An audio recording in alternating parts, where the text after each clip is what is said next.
Good morning friends. मैं सुजाता साहू आज new video लेके आई हूँ जो कि असाइनमेंट पे बेस है। आप एक अच्छा असाइनमेंट या फिर प्रैक्टिकम जो आपके कॉलेज में अगर कहा जा रहा है तो बना सकते हैं। तो इसमें किन बातों का ध्यान रखना है आप ये देख सकते हो इसमें। और अगर इसमें से इस वीडियो से आपको कोई हेल्प मिलती है तो आप वो भी ले सकते हो। पहला जो फ्रंट पेज होगा वो उस पे आप कॉलेज का नाम मेंशन करेंगे। लोगो अगर होगा तो आप लोगो यूज़ कर सकते हो।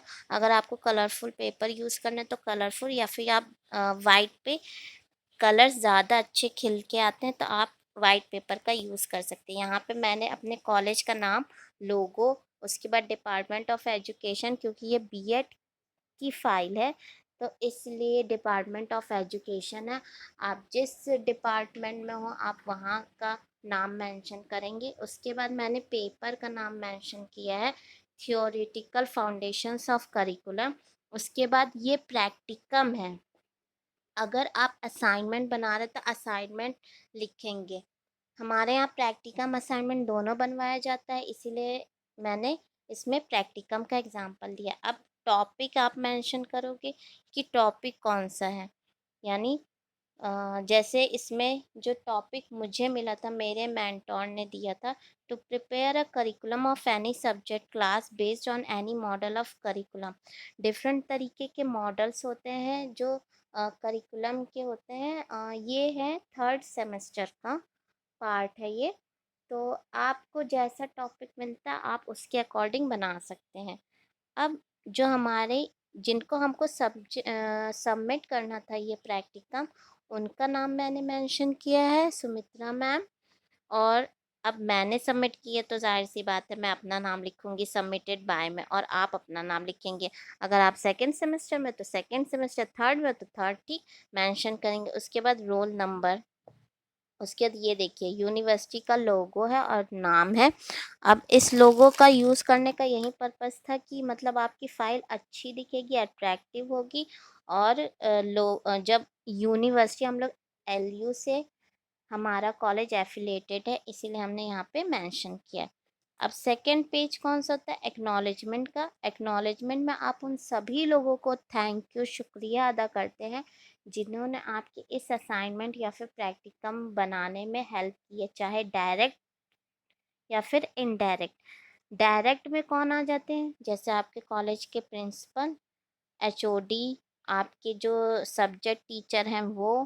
तो यहाँ पे मैंने सबका शुक्रिया अदा किया है। उसके बाद इनडायरेक्टली आपको कौन हेल्प करता है, आपके पेरेंट्स हेल्प करते हैं, आपके फ्रेंड्स हेल्प करते हैं, आपको मोटिवेट करते हैं हमेशा। तो मैंने यहाँ पे उनको थैंक यू बोला है। अब लास्ट में थैंक यू और यहाँ पे अपना साइन। अब यहाँ पे जहाँ पे आप देख रहे हैं साइन, तो वहाँ पे आप ये भी लिख सकते हो बीएड जो भी आपका सेमेस्टर है, या फिर आप बीएससी के स्टूडेंट हो तो बीएससी और जो भी ईयर आपका है। उसके बाद आता है इंडेक्स। इंडेक्स में हम क्या देखते हैं, पहले तो सीरियल नंबर होता है, फिर टॉपिक, फिर पेज नंबर, उसके बाद सिग्नेचर या फिर रिमार्क होता है। टॉपिक में मैंने इस प्रैक्टिकम में क्या क्या टॉपिक लिया था, तो सबसे पहले देखिए असाइनमेंट अलग होता है और प्रैक्टिकम हमारे यहाँ अलग बनवाया जाता है। प्रैक्टिकम की एक खासियत ये होती है कि इसमें जो थ्योरी पार्ट होता है, थ्योरेटिकल पार्ट अलग होता है और प्रैक्टिकल पार्ट अलग होता है। इसीलिए यहाँ पे आप देखिए थ्योरेटिकल एस्पेक्ट है, ठीक। तो इसमें सबसे पहले मैंने बताया था, करिकुलम की मीनिंग बताई थी, मॉडल बताया था, उसके कंपोनेंट्स कौन कौन से इंपॉर्टेंट होते हैं वो बताया था, फिर फ्रेमवर्क बताया है। उसके टाइप्स ऑफ करिकुलम मॉडल, कितने तरह के होते हैं मॉडल्स, ये बताया है। तो ये सब मैंने यहाँ पे मेंशन किया है किसमें, थियोरिटिकल एस्पेक्ट में। उसके बाद मैंने यहाँ पे लिया है प्रैक्टिकल एस्पेक्ट। प्रैक्टिकल एस्पेक्ट में हमने क्या लिया है, एक जो मेन है जिस पे पूरा करिकुलम का प्रैक्टिकल पार्ट बेस है वो है हिल्डा टाबा मॉडल, ठीक। और जिसे हम ग्रास रूट मॉडल भी कहते हैं। हिल्डा टाबा मॉडल और ग्रास रूट मॉडल मैंने इससे पहले वीडियो बनाया है और अपलोड भी किया, आप चाहे तो उसे देख सकते हैं। और उसके बाद क्या है, डायग्नोसिस ऑफ नीड्स। अब ये जो है diagnosis of needs, hypothesis, formulation of objective, ये यहाँ पे आप देख सकते हो पेज नंबर सब अलग अलग हैं, ठीक। तो आपको इसी तरह मेंशन करना है। अगर आप कोई नया टॉपिक लिख रहे हो तो नए पेज नंबर पे मेंशन करेंगे। फिर क्या है, point number 11, selection of content, organization of content, selection of learning activities, organization of learning activities, evaluation, references। Reference जो होगा वो लास्ट पेज होगा आपकी फ़ाइल का, आपकी चाहे असाइनमेंट हो चाहे प्रैक्टिकम हो, तो रेफरेंस लास्ट होगा। उसके बाद है, अब यहाँ से आपका स्टार्ट हो रहा है मीनिंग ऑफ करिकुलम। ये देखिए, पहले मैंने ये छोटा सा पेज लगाया थियोरिटिकल एस्पेक्ट, जो ये बता रहा है कि यहाँ से थ्योरी पार्ट स्टार्ट है।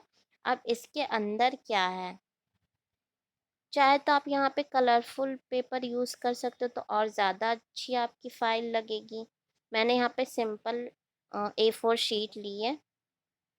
अब ये देखिए, फर्स्ट पेज में मैंने मीनिंग ऑफ करिकुलम बताया है। हाँ, फ़ाइल आपकी ऐसी नहीं होनी चाहिए कि आपने पूरा बुक से लिखा। फ़ाइल आपकी ऐसी नहीं होनी चाहिए कि आपने बुक से बस टीप दिया किसी तरह। मीनिंग ऑफ करिकुलम, इसमें देखिए सिर्फ मेन चीज़ें हमने ऐड ऑन की हैं। The word curriculum has been drive from the Latin word currere which means a race and race course. आपको बुक से पूरा नहीं लिखना है, बजाय उसके कि आपको सिर्फ इम्पोर्टेंट चीज़ें ही मेंशन करनी है, क्योंकि एग्जामिनर जो भी आपकी फ़ाइल देखेंगे या फिर जो भी आपके मेंटोर या टीचर होंगे, उनके पास उतना टाइम नहीं होगा कि वो एक एक लाइन पढ़े। तो अगर आप सिर्फ इम्पॉर्टेंट पॉइंट्स हाईलाइट करते हैं तो वो ज़्यादा अच्छा इफ़ेक्ट और इम्पैक्ट पड़ता है उससे। अब उसके बाद देखिए, एक डेफिनेशन मैंने लिखी है जो काफ़ी ईजी है, ईजी टू लर्न है, ईजी टू अंडरस्टैंड है। तो ये डेफिनेशन मैंने एग्ज़ाम में भी लिखी थी। और हाँ, यहाँ पे देखिए ऑरेंज कलर से मेंशन है।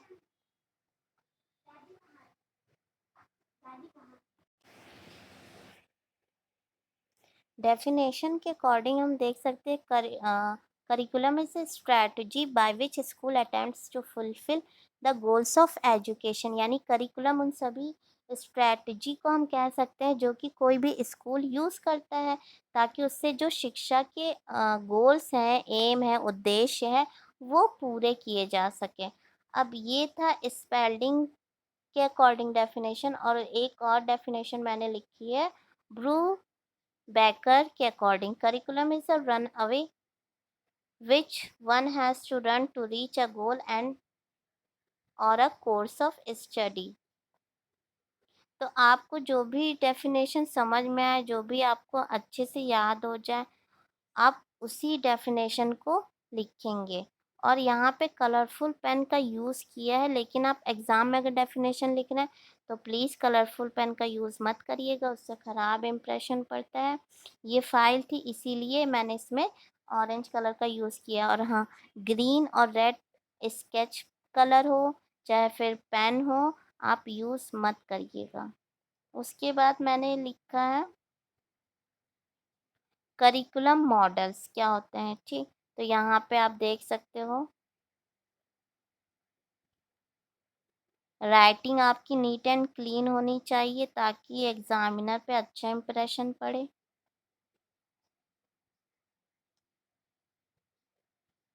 उसके बाद मैंने कंपोनेंट्स ऑफ करिकुलम मॉडल लिया है, जिसमें फर्स्ट पॉइंट था फोकस, उसके बाद था अप्रोच।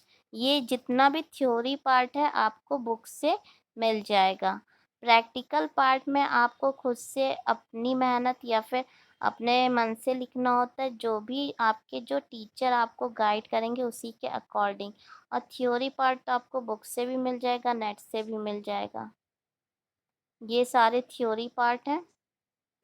उसके बाद फ्रेमवर्क, अब यहाँ देखिए, एक अच्छी फाइल वही होती है जिसका जो इम्प्रेशन होता है या फिर उसको प्रेजेंट करने का तरीका वो दूसरे बच्चों की फाइल से अलग होता है। यहाँ पे देखिए फ्रेमवर्क ऑफ करिकुलम मॉडल है। यहाँ पे मैंने देखिए इस तरह से एरो बना के ये क्लाउड्स बना दिए हैं, जिसमें क्या है, पहला है सब्जेक्ट और discipline centre, integrated spiral inquiry और प्रॉब्लम बेस्ड एक्सपेरिमेंट। ये फ्रेमवर्क है करिकुलम मॉडल के। ठीक, तो अगर मैं इसे सिर्फ पॉइंट वाइज लिखती तो ये उतना इफ़ेक्टिव या फिर अट्रैक्टिव नहीं लगता, लेकिन हमने इसे इस तरह क्लाउड और एरो के ज़रिए दिखाया है और डिफरेंट कलर का यूज़ किया है, तो ये ज़्यादा अच्छा लग रहा है। आप भी इसे फॉलो करिएगा। हाँ, ये सिर्फ फाइल के लिए नहीं है, ये आप एग्ज़ाम में भी यूज़ कर सकते हो, तो आपको मार्क्स अच्छे मिलेंगे। ये है टाइप्स ऑफ करिकुलम मॉडल, यानी कितने टाइप्स के होते हैं मॉडल। पहला है एडमिनिस्ट्रेटिव, जिसे हम लाइन स्टाफ मॉडल भी कहते हैं। दूसरा था ग्रास रूट मॉडल, जिसे हिल्डा टाबर जी ने दिया था, वो एक टीचर थी। फोर्थ था डेमोन्स्ट्रेशन मॉडल, और थर्ड था डेमोन्स्ट्रेशन मॉडल, और फोर्थ था टाइलर मॉडल। तो ये डिफरेंट मॉडल्स है, लेकिन इसमें मैंने सिर्फ जो एक है हिल्डा टाबर उसी को मेंशन किया है, वो प्रैक्टिकल पार्ट में है वो। ये देखिए, अब यहाँ से प्रैक्टिकल एस्पेक्ट हमारा स्टार्ट हो रहा है, और ये जो था आपका पेज नंबर 5, जिसमें टाइप्स ऑफ करिकुलम मॉडल था, वो सिर्फ थ्योरी पार्ट था। वहाँ पे थ्योरी पार्ट आपका ख़त्म हो चुका है। ये है प्रैक्टिकल एस्पेक्ट। अब प्रैक्टिकल एस्पेक्ट में जैसे मैंने ये बता दिया कि हिल्डा टाबा कौन थी, आप चाहे तो इसे स्किप कर सकते हैं, या तो आप चाहे तो इसे मेंशन कर सकते हैं। एक चीज़ मैं यहाँ पे बताना चाहूँगी, यहाँ पे आप देख रहे हैं एच थोड़ा डिफरेंट स्टाइल में है। एक्चुअली वो डिफरेंट स्टाइल में नहीं है। यहाँ पे मैं लिखना चाहती थी एच, लेकिन मैंने गलती से टी लिख दिया था। टाबा लिखने वाली थी, बस टी लिख दिया था।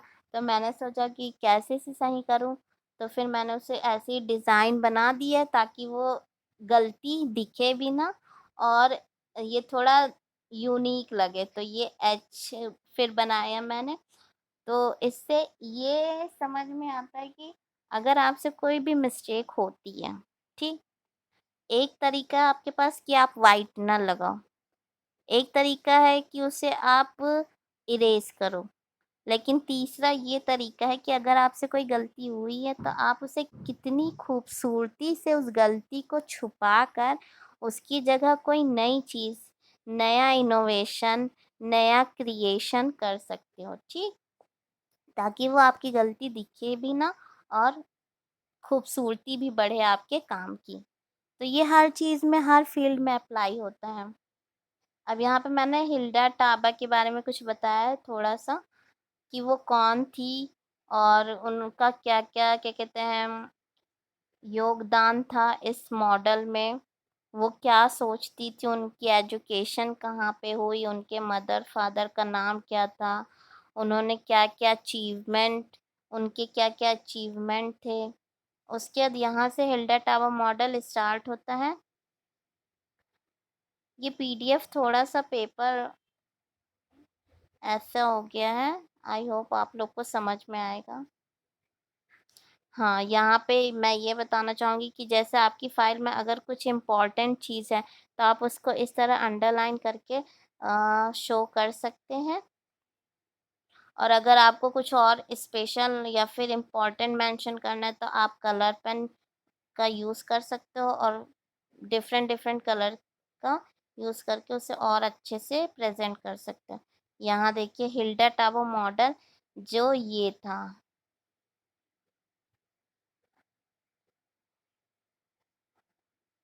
फर्स्ट यहाँ से साइकिल स्टार्ट हो रही है। पहले क्या है, डायग्नोसिस ऑफ नीड्स, यानी सबसे पहले जो भी स्टूडेंट है या फिर सब्जेक्ट है, उसकी जितनी भी जो भी ज़रूरतें हैं उसका पता लगाना। उसके बाद फॉर्मुलेशन ऑफ ऑब्जेक्टिव, फिर उद्देश्य आप क्या करोगे, उसे उद्देश्य को फॉर्मुलेट करोगे। फिर कौन से कंटेंट आप सिलेक्ट करना चाहोगे उस ऑब्जेक्ट को पूरा करने के लिए, ये था। फिर किस तरह आप उस कंटेंट को ऑर्गेनाइज करोगे, व्यवस्थित करोगे। उसके बाद फिर है ऑर्गेनाइजेशन ऑफ कंटेंट, उसके बाद सिलेक्शन ऑफ लर्निंग एक्टिविटीज़। किस तरह आप कौन-कौन सी learning activities, different learning activities use करोगे जिससे कि जो भी आपने उद्देश्य बनाए हैं उसे पूरा किया जा सके। उसके बाद था इवैल्यूएशन, यानी मूल्यांकन आप करेंगे कि कितना आपका जो भी मॉडल है या फिर जो भी आपने जो गोल्स सेट किए हैं वो फुलफ़िल हुए कि नहीं हुए। अगर कहीं पे कोई कमी है तो आप किस तरह सुधार कर सकते हो। अगर कोई चीज़ हमें वहाँ से रिमूव करनी है तो आप किस तरह हटा सकते हो। तो ये इवैल्यूएशन में आ जाएगा।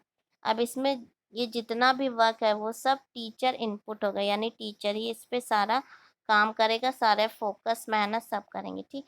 तो इस तरह आप अपने आंसर को प्रेज़ेंट कर सकते हो, तो इससे आपको नंबर्स अच्छे मिलेंगे। उसके बाद था ये डायग्नोसिस ऑफ नीड। अब यहाँ पे जो भी आपको क्या कहते हैं उसे, पिक्चर में दिया गया है,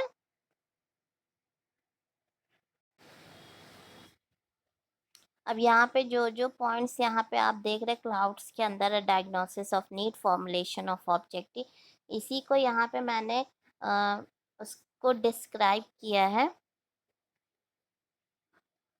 नीड्स ऑफ द स्टूडेंट, यहाँ पे देखिए मेन क्या है, ये प्रैक्टिकल पार्ट है तो इसमें आप बुकिश लैंग्वेज नहीं यूज़ करोगे और बुक का आपको कुछ नहीं लिखना है। आपने जो महसूस किया, जैसे यहाँ पे थर्ड सेमेस्टर में हम लोग से टीचिंग करवाई जाती थी। हम लोग डिफरेंट डिफरेंट स्कूल में जाते थे और वहाँ पे टीचिंग करते थे, बच्चों को पढ़ाते थे।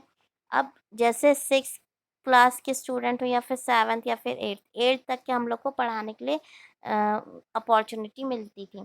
तो यहाँ पे ये मैंने महसूस किया कि जैसे 5th क्लास से डायरेक्ट 6th क्लास में जो बच्चे आए हैं, तो उन्हें क्या होता है, साइंस में या फिर बायो जो पर्टिकुलर सब्जेक्ट होता है उसमें नाम, साइंटिफिक नेम हो चाहे जो भी हो, काफ़ी प्रॉब्लम होती है, बच्चों को जल्दी समझ में नहीं आता। तो उनकी ज़रूरतों का मुझे ऐसा ही लगा कि उनको बायोलॉजिकल जो टर्म्स और साइंटिफिक टर्म्स थे, उन्हें पढ़ने में, समझने में उनको प्रॉब्लम्स हो रही थी। They can not understand the diagrams and are not able to label it. और जो डायग्राम्स इतने हैवी हैवी होते हैं, इतने टफ टफ, तो उनको इतनी जल्दी समझ में भी नहीं आता है। और जो टर्म्स होते हैं वो भी कभी कभी वो प्रोनाउंसिएट नहीं कर पाते हैं या फिर समझ नहीं पाते कि क्या कहा जा रहा है। तो ये थी उनकी प्रॉब्लम, तो इसलिए मैंने इसको यहाँ पे मेंशन किया है। अब फिर मैंने हाइपोथेसिस जनरेट की कि अगर हम पिक्चर्स और जो डायग्राम्स होते हैं बुक्स में, तो बुक्स में काफ़ी छोटे-छोटे होते हैं, तो कभी-कभी ये होता है कि क्या लिखा है और क्या कितने वो है, पिक्चर्स क्या मेंशन किया गया, क्या समझाने की कोशिश की जा रही है। अगर उसे हम ब्लैक बोर्ड में या फिर बड़े चार्ट पेपर पे अच्छे से क्लियर तरीके से अगर बनाएँ, तो शायद बच्चों को जल्दी समझ में आए। और रहा साइंटिफिक टर्म की बात, तो अगर हम उसे ब्रेक डाउन करके समझाएँ। जैसे कभी-कभी होता है बायो में काफ़ी जो टर्म्स आते हैं, बायोलॉजिकल टर्म्स, उसे अगर आप ब्रेक डाउन करके समझाएँ तो वो बच्चों को जल्दी समझ में आएगा। तो मैंने यही हाइपोथेसिस जनरेट की। उसके बाद मैंने ये भी महसूस किया कि अगर हम जो बुक में एक्टिविटीज़ और एक्सपेरिमेंट दिए जाते हैं, कोई-कोई टीचर क्या होता है स्किप कर देते हैं, नहीं कराते हैं। तो क्या होता है बच्चों का जो क्या कहते हैं समझने की क्षमता होती है या फिर जो टॉपिक अंडरस्टैंड करना होगा उनको, वो जल्दी वो समझ नहीं पाते हैं। तो इसलिए एक्टिविटीज़ और एक्सपेरिमेंट कराना किसी भी चैप्टर का बहुत ज़रूरी है बच्चों के लिए, तभी वो उस चैप्टर को, उस टॉपिक को अच्छे से समझ पाएँगे। उसके बाद अगर लैब नहीं है, तो अगर लैब नहीं है बाय चांस, तो हम डिफरेंट तरह के एपरेटस भी ला सकते हैं क्लासरूम में और उनको समझा सकते हैं कि इसे इस तरह हैंडल करना है, तो उनके अंदर कॉन्फिडेंस लेवल भी डेवलप होगा।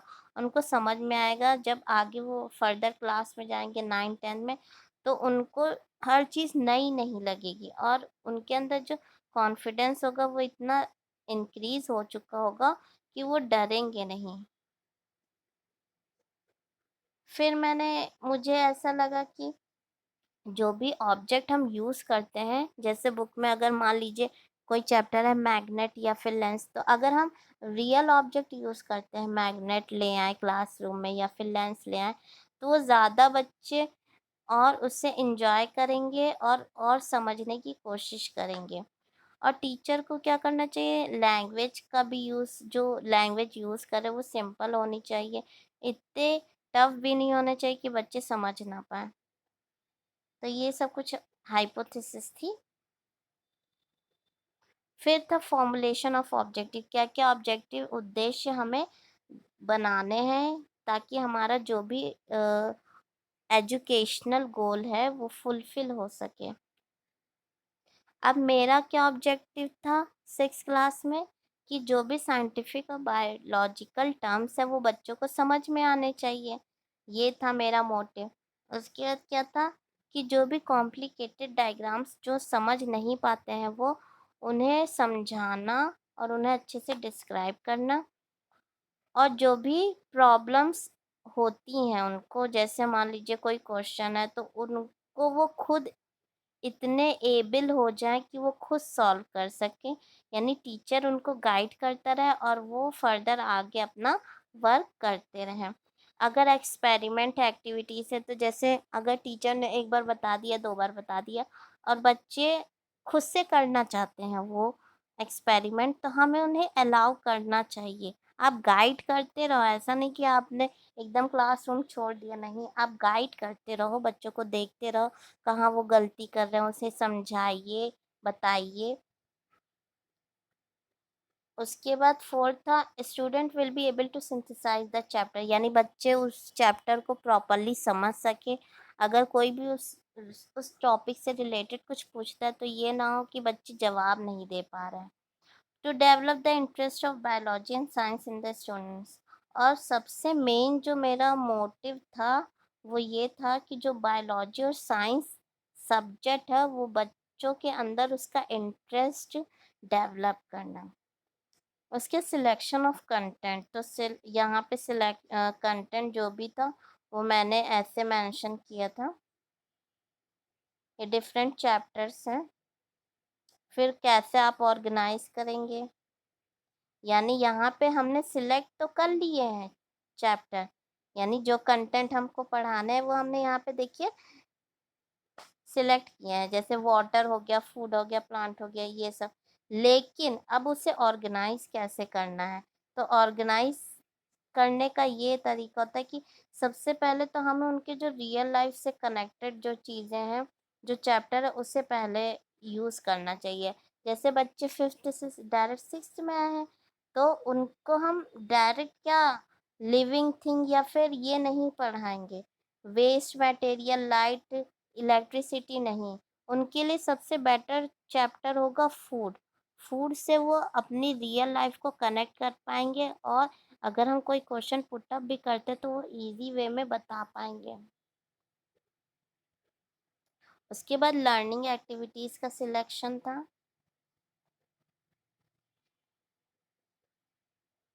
यानी कौन कौन सी चीज़ें आप उस क्लासरूम में अप्लाई कर सकते हैं।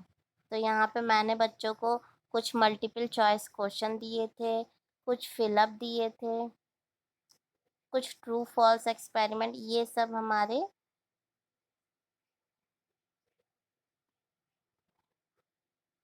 ये था लर्निंग एक्टिविटीज़ का सिलेक्शन। आप इसमें से कुछ भी दे सकते हो, ज़रूरी नहीं कि आप ये सारी ही चीज़ें दो, नहीं, आप फिलअप दे सकते हो, ट्रू फॉल्स दे सकते हो, कुछ वेरी शॉर्ट दे सकते हो। ये एग्जांपल्स हैं कि इतने ढेर सारे आप ले सकते हो। उसके बाद कैसे इन लर्निंग एक्टिविटीज़ को ऑर्गेनाइज करना है ये यहाँ पे मेंशन किया गया है। फिर था इवैल्यूएशन। इवैल्यूएशन यानी मूल्यांकन। अब यहाँ पे आपको ये बताना है कि आपने क्या सोच कर ऑब्जेक्टिव सेट किए थे, क्या आपको स्टूडेंट की नीड पता चली थी, फिर आपने हाइपोथेसिस जनरेट किया, फिर उन ऑब्जेक्टिव को फुलफिल करने के लिए आपने क्या क्या किया, फिर बच्चों का क्या रिस्पांस हुआ, पॉजिटिव आया रिस्पांस कि नेगेटिव आया, ये सब। फिर आपने कौन कौन से लर्निंग मटेरियल्स यूज़ किए थे और लर्निंग जो भी स्ट्रैटेजी आपने फॉलो की थी वो, ये सब आप इवैल्यूएशन में मेंशन करेंगे। उसके बाद आपने जितना भी वर्क किया अपनी क्लास में, उसका रिज़ल्ट क्या आता है? यानी क्या वाक़ई में बच्चों में कुछ चेंजेस आए? क्या उन्हें समझ में आया? क्या वो पहले ही जैसे हैं या फिर कुछ बदलाव हुए हैं उनके स्टडी में? क्या उन्होंने प्रोग्रेस किया है कि क्या हुआ है? ये सब आपको इवैल्यूएशन में लिखना है। ये है लास्ट पेज रेफ़रेंस। रेफ़रेंस में हम ये मेंशन करते हैं कि जैसे मान लीजिए आपने किसी वेबसाइट से कुछ इन्फॉर्मेशन ली, तो आप वो वेबसाइट मेंशन करेंगे। देखिए जैसे यहाँ पे मैंने मेंशन किया। उसके बाद जिस बुक से भी आपने लिखा है, उस बुक उस बुक का नाम लिखेंगे, उस राइटर का नाम लिखेंगे और कौन-सा पब्लिकेशन आपको ये सब मेंशन करना है। यहाँ पे ये टॉपिक ख़त्म होता है। आई होप आप लोग को समझ में आ गया होगा। Thanks for watching. New video के साथ मिलते हैं। And thank you all my subscribers जो हमेशा हमेशा मुझे सपोर्ट और मोटिवेट करते। Thank you all.